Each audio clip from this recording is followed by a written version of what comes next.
So I'll start by sharing that, welcome everyone. First of all, I'm Isaac Zablocki. I'm Director of Film Programs at the Marlene Meyerson JCC Manhattan. And we're really excited to be hosting tonight the conversation for the screening of Irmi. And we'll introduce the filmmakers who are both here with us in a moment. First, I'll tell you that this is, of course, all part of our Saviors on the Screen series, which is our Yom HaShoah. We've been doing this for at least 15 years, I'd say, our Yom HaShoah screenings. And it's a way to remember and honor the heroes of the Holocaust and those who passed and those who survived. And I think film keeps it all very timely and engaging and is really a way to keep people's stories alive. So thank you all for being a part, and I hope you got to enjoy all of the films that we offered you during this special program. Coming up next week is Yom HaAtzmaut, Israel Independence Day. We are actually screening a premiere of a film about Prime Minister Yitzhak Shamir. For those of you who joined us for our Prime Minister, our Israeli Leaders series that we did leading up to the elections, this one we kind of saved for later. And through his life, you could get a little bit of the history of Israel. He's a little bit of a forgotten prime minister, but I think he was the, after Ben-Gurion and Netanyahu, he was the longest standing prime minister of Israel. We're going to have his son with us for a special conversation for this premiere. So thank you. I hope you'll all be a part of that next week. And you can get tickets. We've put that in the chat. Also, if you have any questions for tonight's film, be a part of the conversation. Join us by placing your question in the chat, and we will call on you and open your microphone so you can be a part of this conversation as well. Also coming up is our ReelAbilities Film Festival. We've launched our ticket sales for all the films, and we'll be sharing our special events coming up in the next couple of weeks. So please join us. That runs April 29th till May 5th, and help us spread the word about that festival as well. Now to tonight's film. I'm really excited to have here. I've been actually in touch with these filmmakers for quite a few months. I'll give credit to our executive director. That's not the reason why we took this film, but my boss, Rabbi Joy Levitt, is the person who originally referred me to this film, and I saw it and liked it as much as she did. So we're excited to have here Veronica Selver. Veronica, thank you very much for being here. And Susan Fanshel. Susan, thank you so much for being here. Yeah, wonderful. So I'll start with just a few questions before we open it to our audience. And let me ask you both. I know, of course, Irmi plays a very personal part in your lives, but how did this film all start and come together? I'll begin because I did start it. I started it by looking at footage that I'd shot of my mother over time, little episodic things, and started putting those together because frankly, because I missed her and I wanted to see her. So I did that, and I did show some of these episodes to friends. And one friend in particular, Rob Epstein, suggested, why don't you use your mother's memoir as a tool for making the film? It had really not occurred to me. And so from the moment that that idea emerged, there was a structure there. And so that was really the beginning of the film, even though I had played around with little sequences before then. And I began cutting. I had in my mind the knowledge, which Susan didn't yet know, which is that I was not going to make this film without Susan. I let her know at a certain point, and then we began to work together. And Susan and I have worked together previously on another film, and we are also very, very old friends. We went to high school together with Irene, with my sister. And so we've known each other a long time, and Susan knew my mother well. And it was both crucial to have Susan on the project, and at the same time, she fulfilled the kind of level of trust that I needed. to work with someone on a film about my mother. Susan, do you remember where this started for you? Yeah, it didn't really have a specific, but as Veronica was working on the film, and we are sort of a bi-coastal team, but I went to school in California and have family close to where Veronica lives, so I go back and forth regularly, and Veronica comes here. So in the course of her working on the film, she would show me sequences that she was working on, and we would have a dialogue around them. And at one point, I went out to visit, and we actually had a very kind of official work week together. And out of that, you know, somehow it just evolved into an official relationship. You know, up until that point, it was more what we normally do, which is to sort of share our work and talk about the films we're working on. And it got to be more and more of a collaboration. And yeah, and then that launched it. How long of a process was this?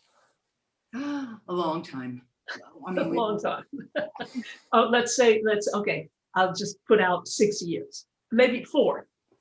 4 together, 6 altogether, something like that. I mean, we had what is a mixed blessing. I think of it more as a blessing than something mixed, but we didn't have a deadline. We were just working on our own. And so we really could take our time, which has its drawbacks because you linger, but which more importantly has the virtue of really getting to know your material very, very well and able to express that knowledge as fully as possible. I loved in the film, of course, the use of animation. Let's talk about that and where and when did that come in? Who's taking credit? You're talking about the introduction in the film. Yeah. Where there were some, yeah. Well, that evolved really. We talk about something at a time.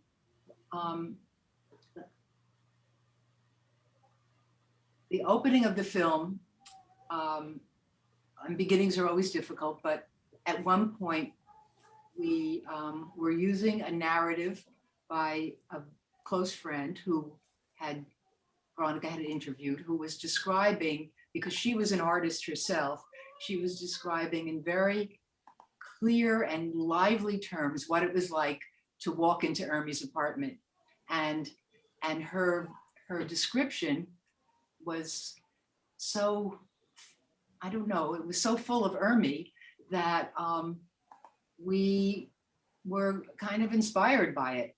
And we didn't have really good visuals of Irmi's apartment, but it's true that this narrative was a wonderful way to kind of set the stage for the story.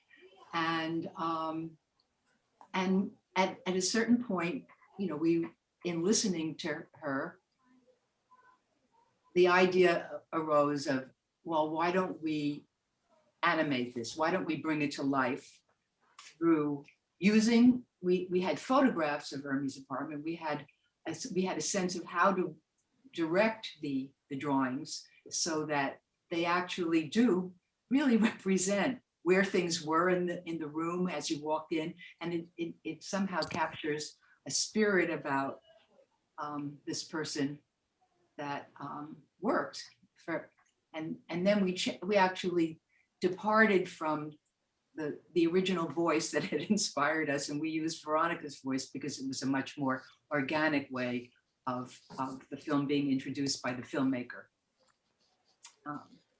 I hope that was interesting. I thought the film was just so filled with styles and just approaches to storytelling that it was just one good example of that definitely grabbed me. I wanted to know, when you're telling such a personal story and bringing it, when you're making a film, you're bringing it to the public. Of course, maybe for 6 years, it was your baby, but now you're bringing it for people to see. And I personally believe that in the case of a movie, a film falling in the forest and nobody's there to see it, then it might not have been a movie. Why was it important for you to make this film for other people to see? Wow. Gee, I don't think anybody's asked that question. And, one sort of, I want to say pat answer perhaps is that, we're filmmakers, and that's the way we think in a certain way. That's the way we think things through. And it was a way of thinking through Irmi's life as it touched me, as it touched us. It was just the medium that allowed us to do that. It is a medium that does generate an audience, and so that's a kind of built-in aspect of it. That's that really, that's a serious answer that we have. It's our mode of expression and thinking.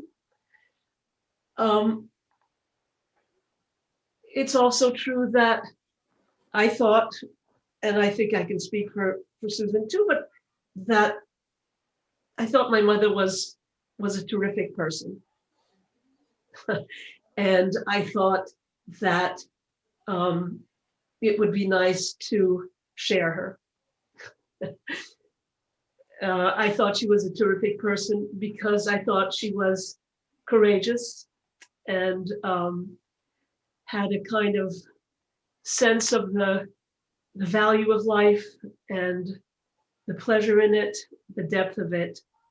I don't know. I just thought she was just a naturally engaging human being.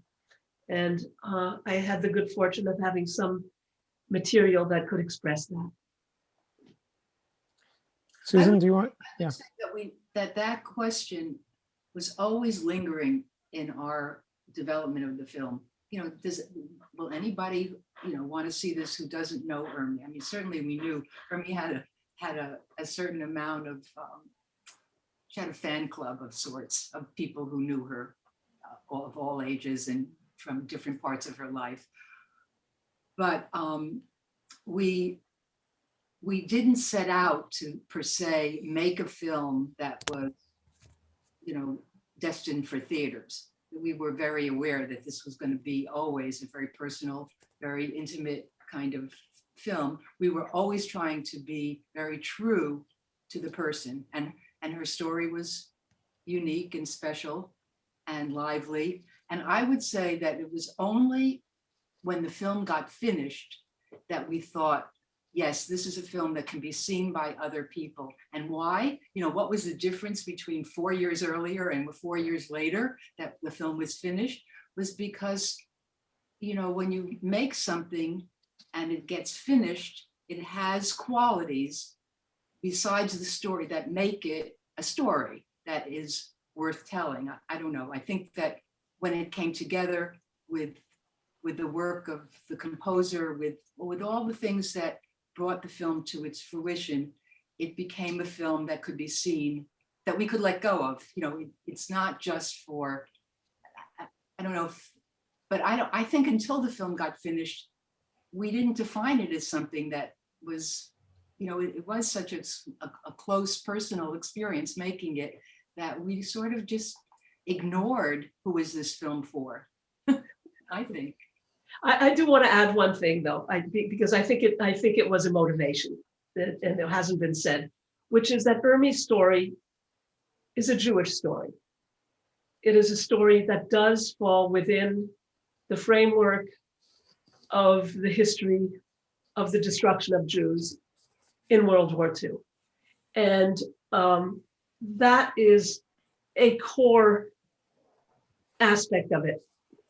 That is to say, let's say that I understood, I speak for myself here, but I'm sure that it was true for Susan too, but I understood that this was a story that mattered in that context. And I feel, you know, I do feel strongly about that. And I think we chose together to screen this film here on Yom HaShoah. We felt that was an appropriate time. Not that I think the film goes beyond, of course, but I think to give it that context, I think is something that we wanted to share with the community. Yeah, and it mattered deeply.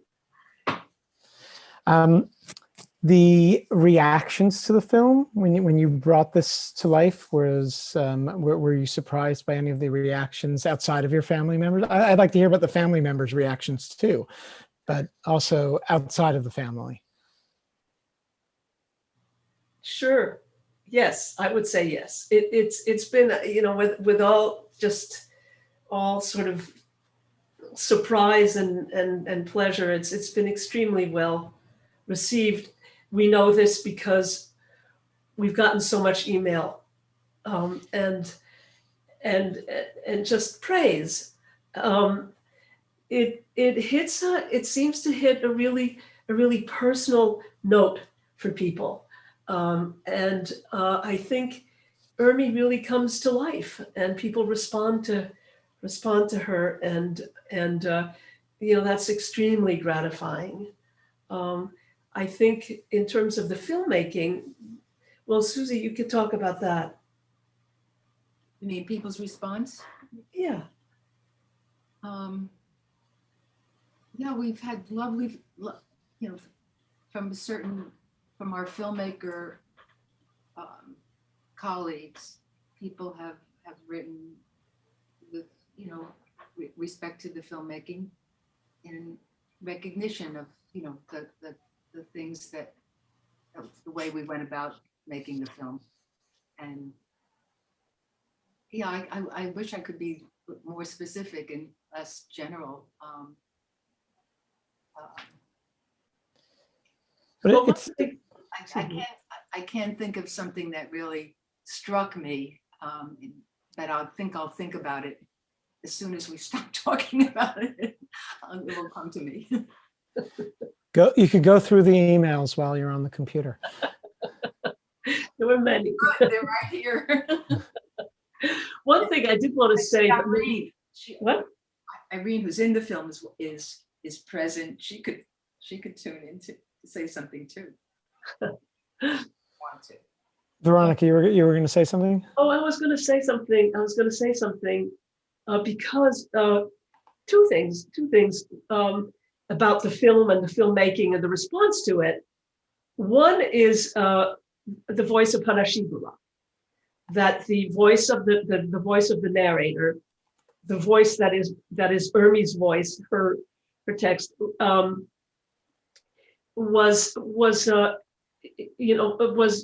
a particularly satisfying discovery and possibility, which became a reality. So I think, you know, people did respond to sort of, wow, that was really a good thing that you got this particular voice with a natural German accent, with a good enough English, and with a really sort of compelling voice. That there was a lot of response to that, and to the music, which I would like to say something about, which is that when we cut the film, when Susan and I cut the film, we used temporary music. It was called found music. We used music that we thought Irmi would like and that we liked. We used a lot of classical music, and you know, we were attached to that music. And when we hired a composer, we had the really enormous good fortune of hiring someone who was able to translate the feeling of the music in our film into his own composition. And that got a lot of recognition as well. I would say that the music has been singled out as being particularly successful in pulling the film together. And that's something that was part of the response to the film. I do remember the music being present. I remember the classical music, of course, and I think some Jewish music too, as I recall, if I'm remembering correctly. Yeah. What are your plans with the film? Please share with us the plans. Where can people find out more about the film? Well, okay, I can tell you what we don't have yet. We don't have a website. We haven't generated a website yet, which would be the place that we would send people to see more about the film. So we're still in the beginning stages of that sort of thing. We are the film is being shown in festivals here and there, and here tonight. We don't have a distributor yet. So it's really, there's no central place to go to find out more about the film at this point in time. Really? Okay, then it'll be hard for us to share. You don't have a hashtag. I guess not. So one more thing that I wanted to dive into is that, you know, there's different ways that the Holocaust is commemorated, and one of the things within our program and films that I see is one of the important ways to remember is through a very personal story. And I feel that that's what this film does. It really it humanizes the experience. You know, it's not like just a story that you're reading. It doesn't feel fictionalized. It feels very much connected to people. And I feel that telling those stories specifically on Yom HaShoah or throughout the year, when it's not just one day when we're supposed to remember the Holocaust and remember these stories.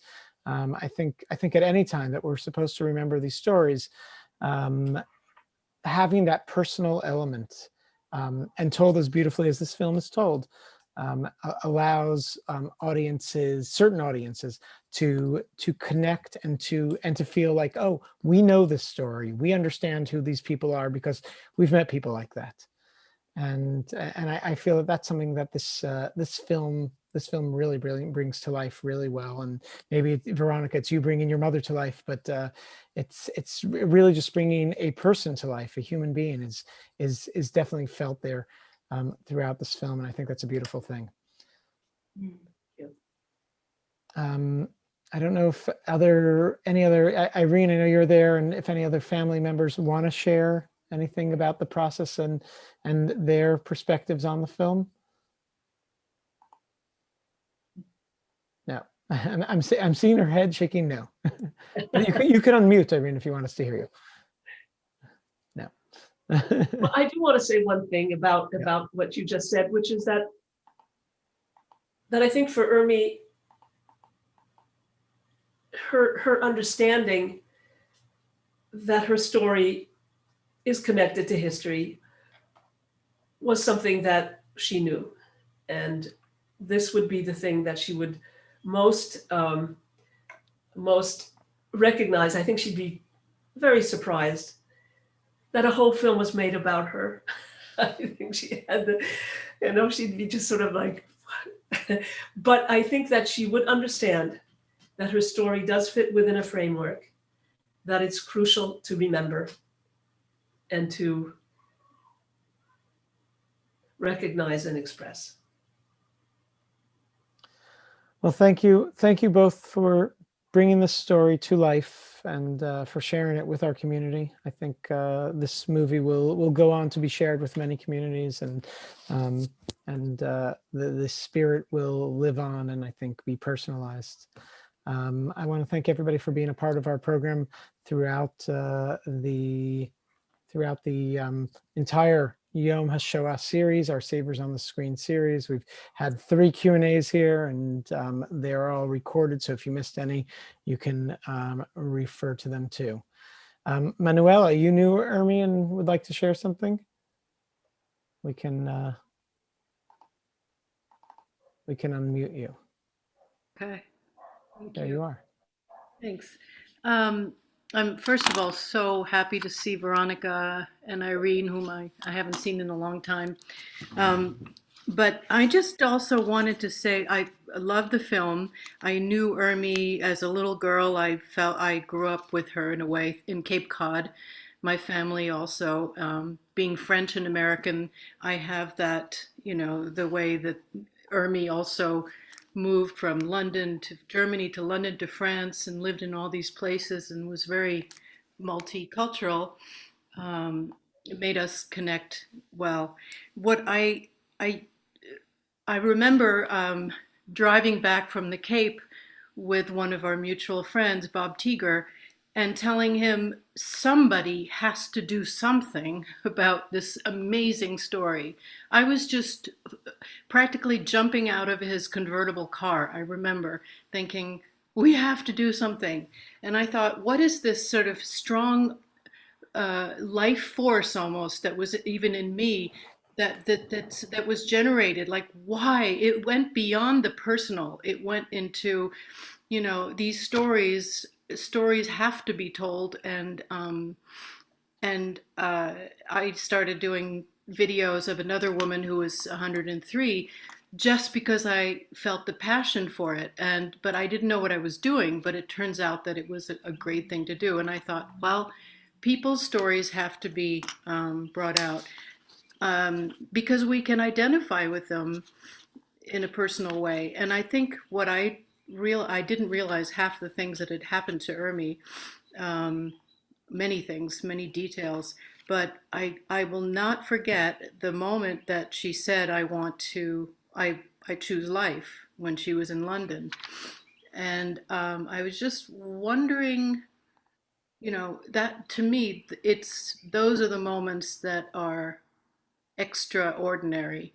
There's the ordinary of like the answering machine where Irmi's speaking on her, you know, very personally on her machine, and I recognize that. And then there's the extraordinary of how does somebody go beyond such adversity, such difficulty.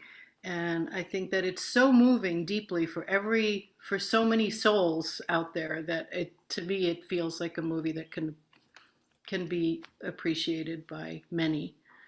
And I hope it gets more distribution, maybe in France. Thank you, Manuel. Oh, it was Thank you, beautiful. Manuel. Really moving. Really, really moving. I mean, it's like epic and personal at the same time. I just love the two. Well, thank you. It's wonderful. Yeah. Thank you. Thank you for sharing. That's great. Thank you, folks. So I think on that note, we will thank you again for joining us for our Savers on the Screen series. Please tell your friends about all of these wonderful films so they can look out for them as they come out in various ways. Thank you again, Susan and Veronica. Thanks for being a part, and we look forward to seeing you all soon. Stay safe, everyone. Thank you, Isaac. Thank you. Have a good night. Me too.